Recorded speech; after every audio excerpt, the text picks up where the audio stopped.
working with white because white is so forgiving. And I don't know if you know this or not, but this stuff is directional. Directional, meaning you don't work with it north and south on. Well, let me put this down and I'll explain. Let's say that goes there, that goes there, that goes over there. This stuff is designed, when you put it on a wing, it's designed to run long way this way, short way this way. You're not supposed to wrap it this way. I don't know that it really matters that much unless you run half of it this way, long ways, and then long ways this way on the other half, and then when you try to heat it up, what it'll do is it'll pull and buckle. It won't shrink the same way, and it's going to create wrinkles. So the covering is designed to go on your wing, start on the bottom first, this way, and on the fuselage, this way. Okay? I just learned that. I mean, that's the way it always works out, usually, you know, because just length and width, you know, of the roll. But if you're trying to mess around with a bunch of scraps, you don't want to lay some this way and then this way all on one surface. If you have a seam there, when you go to heat it up, it's going to be a problem for you, I believe. I know it is. I know it is for sure. Also, I've got one other item, and this old man's getting tired, to help you glue this stuff down. And no, it's not magic glue stick. That's what they used to hold papers together in kindergarten. There used to be a thing called Sig Stick It, which is no more. There is no more Sig Stick It. Now there is balsa, if you can get it. The reason you can't get it as easily as you used to be able to is because this is a party in a can. And not a good party in a can. Here. Smell this. You see what I mean? Whoo, man, I'm already lit up. That's got the whole shop smelling like a kid with a can of silver paint on the corner in a bag. Whoo, that stuff is strong. However, you need the stuff because the glues on the older coverings and stuff like that are sometimes subpar. And because of it, you need, especially when you're going directly to the wood, you need that extra help. What is this stuff, you ask? I don't know if you asked that. But if you did ask that, what this is it's the glue that they put on the back of your cover film. So you brush this stuff on, and then you let it dry, and then you can work with it. You might smell a little bit of remnants or whatever, but that's cool. But you can handle it. It's not sticky at all. The only time it gets sticky is when you start adding heat to it. So there you go. Man, I am going to have to edit so much out of this video. So job one, first thing, and this thing. All right, we've got, let's see here. One cut of this, if I do it right, should be enough to go all the way around this dead gum fuselage about 3 times. So I'm going to do that about right chair. All right, I'm going to lay this down. And I'm going about this all kinds of wrong, but let me double check here.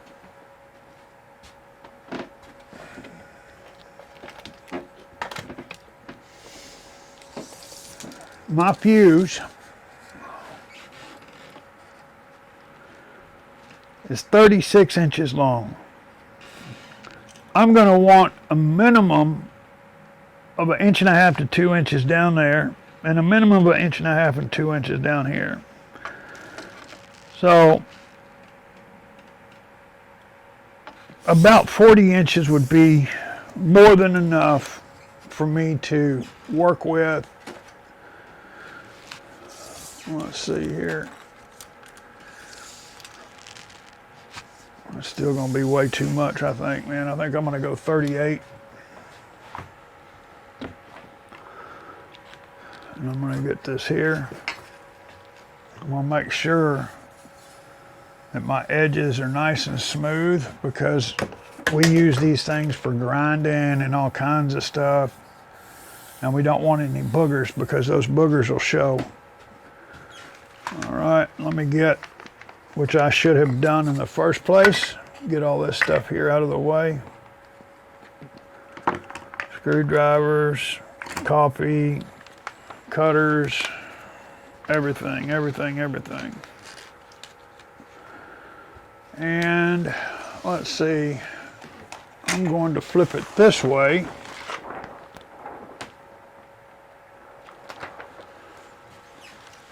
See how that dadgum thing is getting out of there? I'm gonna find a trick to keep that from happening. Let me get these razor blades out of the way. And those guys as well. Now I'm gonna pull this down. This is why I bought this table thing here. So I can try to keep things as square as I can. And I'll be honest with you, it is time for a new mat on this side, probably the other one as well. Let's see here. That cut is not square on that end. It does not appear.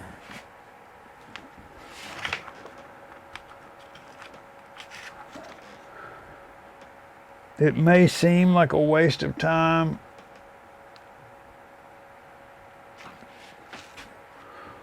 to get all this stuff square, but it will help you in many ways later on down the line when it comes time for you to cut a piece. Okay, there's 37.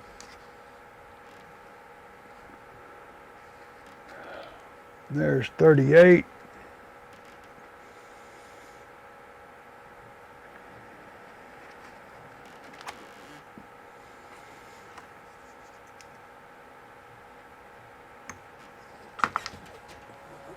Put me a mark on that 38. These things are getting so dadgum faded.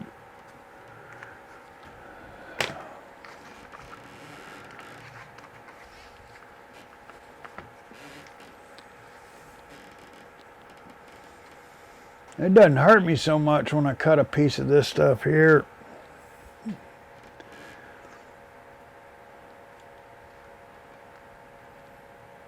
At $1 a foot.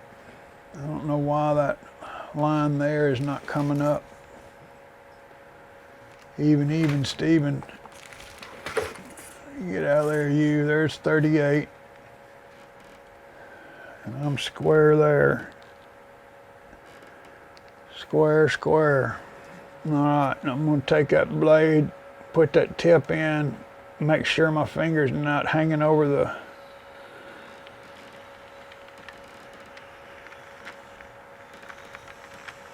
one small smooth motion. And when you're doing that cut, you want to make sure when your hand's on there that your finger's well off. And let me show you why. Let me see, can you see that? I don't know if you can see that. There you go. So yeah, I sliced that off, the whole hunk there, a while back. And I just looked at my finger laying there on the table, and I asked myself, why did I do that? Alrighty.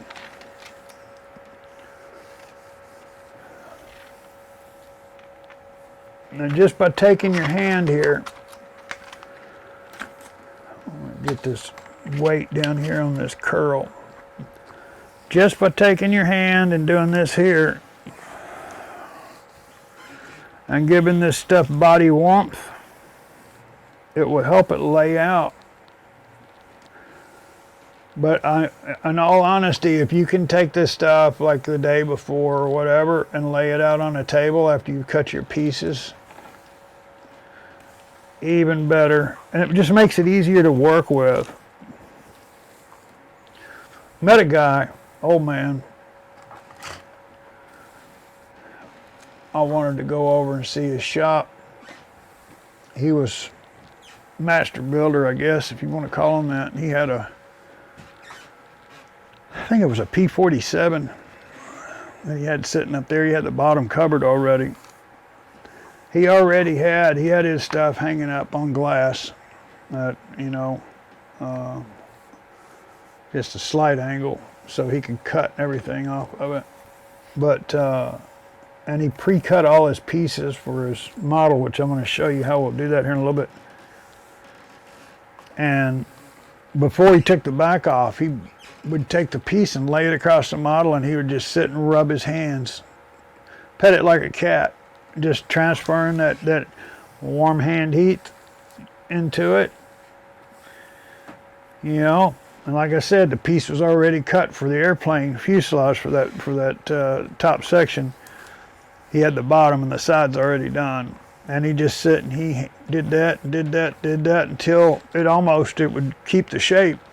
Then when he took the bottom off, he set it in place. He just started petting it again, and he had a little trim iron that he went around the edges, and it was a done deal. I don't believe I ever seen him use a heat gun on that plane or any other things, but you know, I'm sure he had one point or another, but you know, for just a little bit on the trim, a little trim gun, because this stuff will stick to itself like nobody's business. Alrighty, so that's the top, that's the bottom. I'm going to get that thing squared away about right there. I'm going to have about an inch hanging off there, about an inch and a half there, about an inch and a half there, right? And I'm not a big fan of that, the edge on that one. There we go, this one's nice and smooth. Now I'm going to take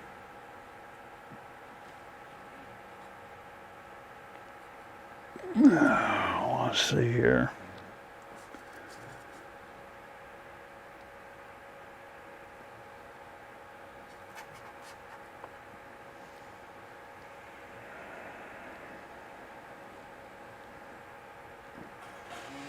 Alrighty.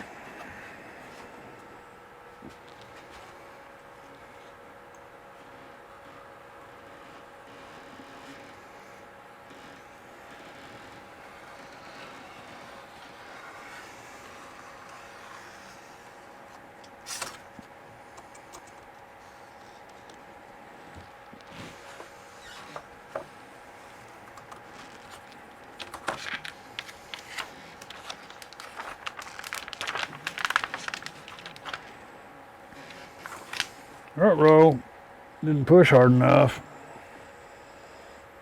That's okay, because this is all going to be edge slop anyway. Extras.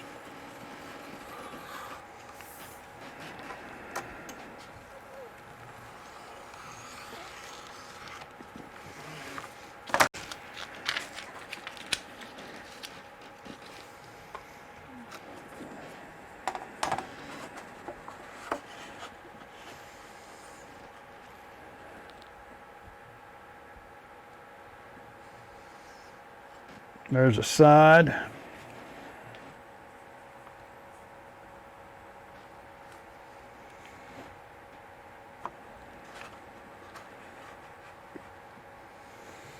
I want to show you something here. When you're cutting this stuff, you want to make sure this is the piece that you're going to put on the model. This is your stock. You want to make sure that when you cut this, that you're cutting on the outside of the ruler.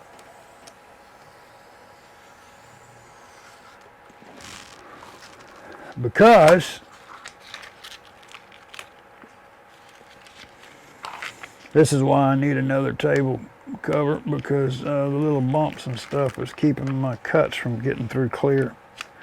Let me get me a little marker here.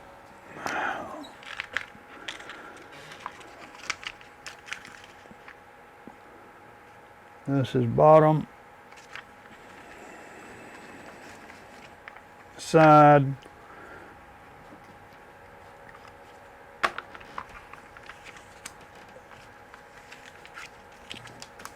let me clarify, because if you cut off like this here on accident and you get off of your mark, you're not going to be cutting on the piece that you're working on. So you always want to work away from if you can. There'll be a point in time when that is very important to you. Let's see here, about right there. I've already pushed this razor blade a little bit more than what I needed to.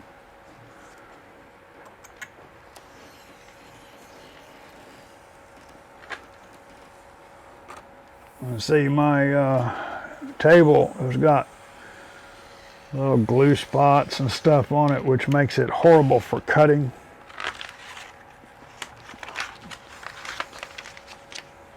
Okay.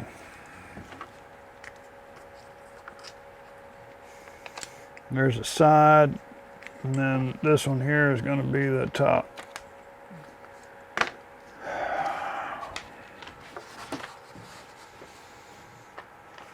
Now, if I was really poor boying it, I could use scraps here, scrap back here to come up there, and then another scrap insert there. But I sold an airplane this week, so I can splurge a little bit. All right, there's about an inch hanging over there. And I'm going to be rude and step in front of the camera. And I'm also going to go against what I just taught you about the side of the ruler you want to cut on, simply because I need to get this done. I'm getting very tired, and I don't want to make any mistakes.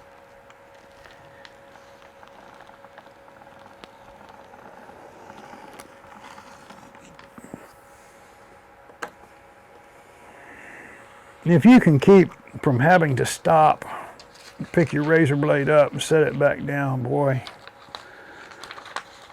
please try to do that.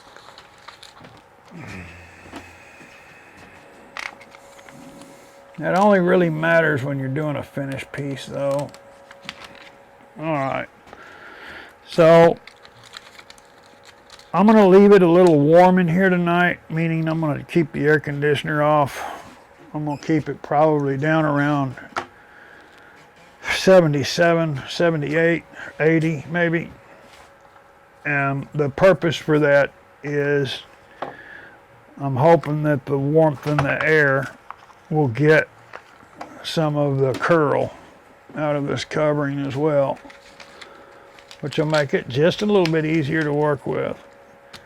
Now, most of this stuff I'm doing over, you know, I'm being a little bit overzealous in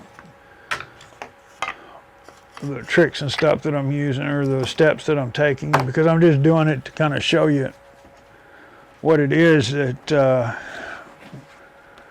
you know, you can do. Also, let me see here.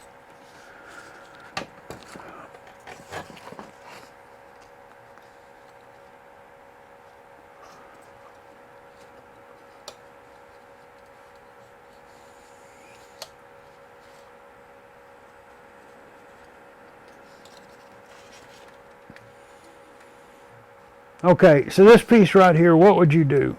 How would you glue this? Now, I heard CA or super glue come out of almost everybody's thought process. And you know what? At one time, that would have been me too. Same old man I was telling you about.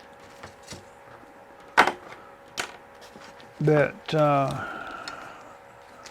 taught me a few things about this stuff, but I didn't forget. He was against CA glue, and I'll tell you why. How he explained it to me. Balsa gives, foam gives, and when these things are flying through the air, the balsa gives, it flexes. It's not rigid like a rock or a piece of steel, and that's actually kind of part of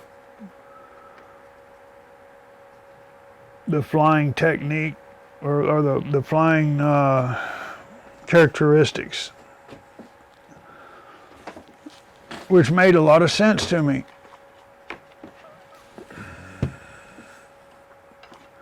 And he said when you put super glue, what you're doing is you're creating like rock candy, a hard joint there, and you have these soft or stress points on both sides of wherever you put that glue. So ever since then, I'll use super glue to tack maybe just the corner of something and then to hold it in place for a minute, and then I will come back and I'll use glue on the rest of the place. So let's see here.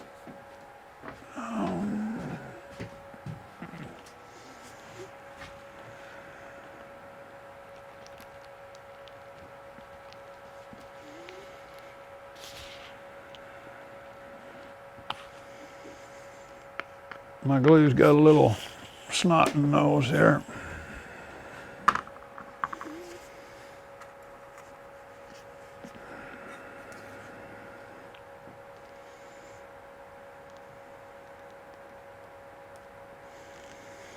Oh, you got to be kidding me.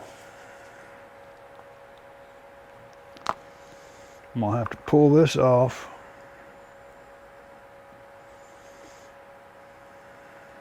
Get my paper towel.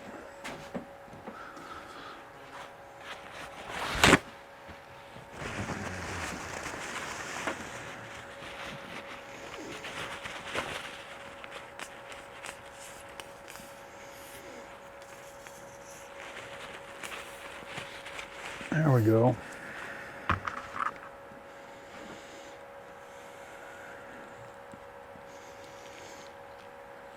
Grab these glue boogers out of there too. You got to keep that. You got to keep these old glue bottles cleaned. Now, believe it or not, the glue that you can see isn't doing anything. It's only the glue you can't see that's working.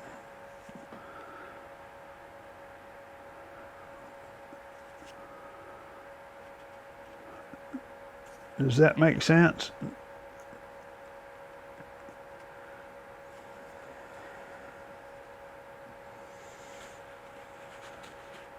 If you can see the glue, it's not doing anything. It's just a waste. It's only the glue you can't see that's working. So try not to use too much. These guys that have been building a long time, man, when they build a plane before they cover it, most times you can't see really any glue at all. You know, any dried glue where they had been, where they glued joints.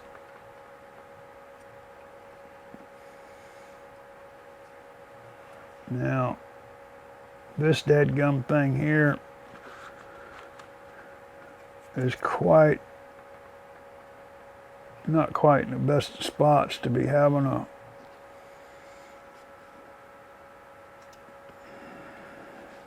problem with a glue joint or a break.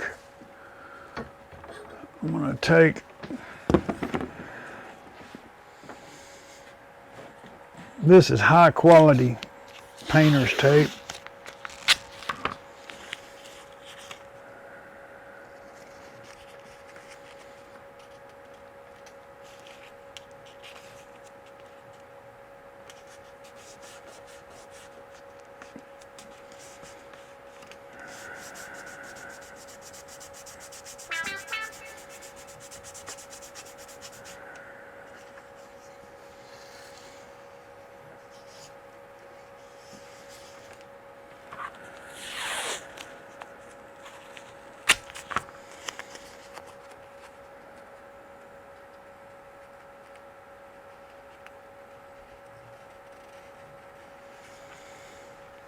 I'm just putting that piece on the bottom.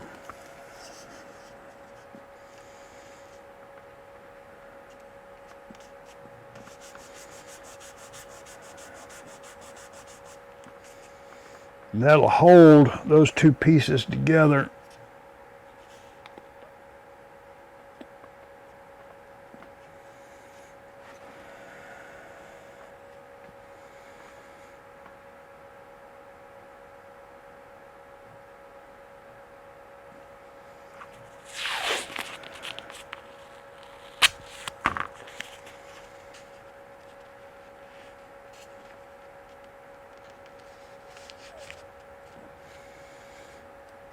And hopefully that'll going to do the same thing. Just hold it there. When you get this stuff, this wood glue, glued in place, buddy, it's there. It's not going anywhere. Here's another one.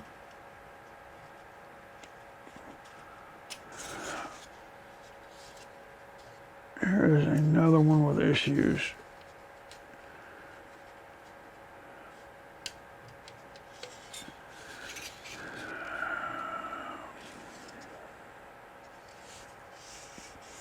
I really don't like the way that this is designed here. This should have a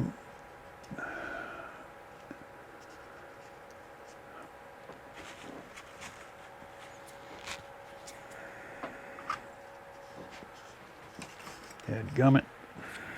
I thought I had another broken rib somewhere. This should have like a oh, I see here. Yeah. Yeah, I don't know whatever way to get that in there. This is definitely going to have to be looked at before we put this wing together. Let's see here.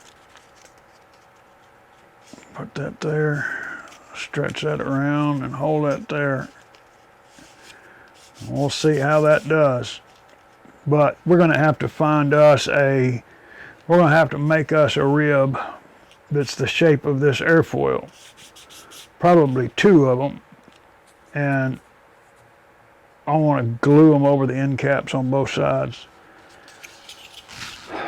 But seeing that damage, I may go ahead and do something else that I wanted to do, which was to put a rake on this wing and get the wings to lean them back a little bit. Nothing crazy, you know, maybe, I don't know, about this much, that much. Okay, that's going to be the end of this episode of Skinning the Skimmer. And Gotta Know Joe Hobbies in Spring, Texas. Please like, subscribe, ding the bell or whatever, so you'll get a little bit of message when I put another stupid video up. And hopefully this one here won't take long as the Citabria, but the Citabria, we got a lot of work to do to that thing still. Come back and see us. Give us a call. You can always Google us if you want to talk and you need some help. We're always around. Normal hours for business, noon to 9, 7 days a week, because I don't have a life. I just have a wife. Love y'all. Thanks for all the support, and we'll talk to y'all later. Gotta Know Joe Hobbies. We're gone. Bye.